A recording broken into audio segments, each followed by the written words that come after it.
ഇപ്പോൾ ഇതാ നോർക്ക ഉദ്യോഗസ്ഥർ പ്രതിനിധികൾ മാധ്യമങ്ങളെ കാണുകയാണ്. കുവൈറ്റിലെ ദുരന്തത്തിന്റെ പശ്ചാത്തലത്തിൽ എന്താണ് നോർക്ക വിശദീകരിക്കുന്നതെന്ന് കേൾക്കാം. 24 മലയാളികളും കൂടി മരിച്ചതായിട്ട് വിവരങ്ങൾ വരുന്നുണ്ട്.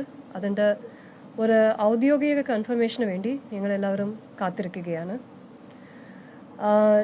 ഇപ്പോഴത്തെ സംസ്ഥാന സർക്കാരുടെ ഏറ്റവും വലിയ ഒരു പ്രയോറിറ്റി എന്ന് പറയുന്നത് മരിച്ചവരുടെ മൃതദേഹത്തിന് തിരിച്ചു കൊണ്ടുവരാനാണ്.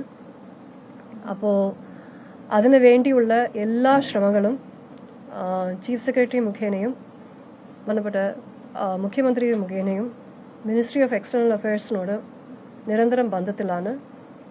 ഗവൺമെൻറ് ഓഫ് ഇന്ത്യയും സംസ്ഥാന സർക്കാരും ഇതിനു വേണ്ടിയുള്ള എല്ലാ ശ്രമങ്ങളും കുവൈത്ത് ഗവൺമെൻറ്റിനോട് ചേർന്ന് ശ്രമിച്ചുകൊണ്ടിരിക്കുകയാണ്. ഇന്ന് ഇതിനു വേണ്ടി അടിയന്തര ക്യാബിനറ്റ് രാവിലെ ഉണ്ടായിരുന്നു. അതിൻ്റെ ഭാഗമായിട്ട് മരിച്ച മലയാളികളുടെ കുടുംബത്തിന് വേണ്ടി സംസ്ഥാന സർക്കാർ 5 ലക്ഷവും നോർക്കയുടെ വൈസ് ചെയർപേഴ്സണായ ശ്രീ യൂസഫ് അലി സാറിൻ്റെ 5 ലക്ഷവും അതുപോലെ തന്നെ നോർക്ക ബോർഡ് ഡയറക്ടറായ ശ്രീ രവി പിള്ളൈ സർ അദ്ദേഹത്തിൻ്റെ 2 ലക്ഷവും ആകെ 12 ലക്ഷം മരിച്ചവരുടെ കുടുംബത്തിന് അടിയന്തര സഹായമായിട്ട് കൊടുക്കാനാണ് സംസ്ഥാന സർക്കാർ തീരുമാനിച്ചിട്ടുള്ളത്. അതുപോലെ തന്നെ പരിക്കേറ്റവർക്ക് 1 ലക്ഷം രൂപയും കൊടുക്കാനാണ് സംസ്ഥാന സർക്കാർ തീരുമാനിച്ചിട്ടുള്ളത്. ഇനിയും ഇതിനെക്കുറിച്ചുള്ള കൂടുതൽ അന്വേഷണങ്ങളും അതുപോലെ തന്നെ മറ്റ് കോമ്പൻസേഷനുടെ കാര്യങ്ങളും ചർച്ച ചെയ്ത് വരുന്നതേ ഉള്ളൂ.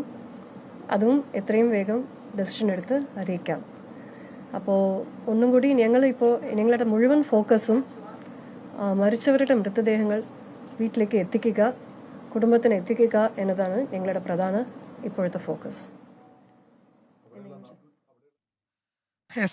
നോർക്ക വകുപ്പ് secretary doctor K Vasuki, NORKA CEO അവർ രണ്ടുപേരുമാണ് മാധ്യമങ്ങളെ കാണുന്നത്.